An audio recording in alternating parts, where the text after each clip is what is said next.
धनत्रयोदशी म्हणजे धनतेरस. देवांचे वैद्य भगवान धन्वंतरी यांची पूजा या दिवशी केली जाते. तसेच या दिवशी माता लक्ष्मी आणि भगवान कुबेर यांची देखील पूजा केली जाते. तसेच धनत्रयोदशीला धने खरेदी करण्याला विशेष महत्त्व आहे.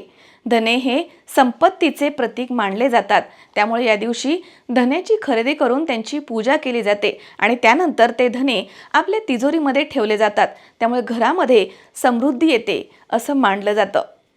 तसेच या दिवशी झाडूची खरेदी देखील केली जाते. ही जुनी परंपरा आहे. झाडू हे स्वच्छता आणि लक्ष्मीचं प्रतीक मानलं जातं.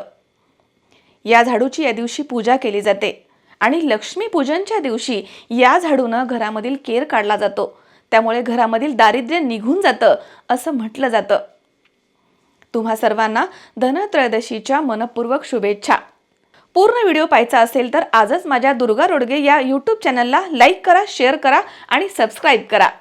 तुम्हा सर्वांना धनत्रयोदशीच्या मनपूर्वक शुभेच्छा.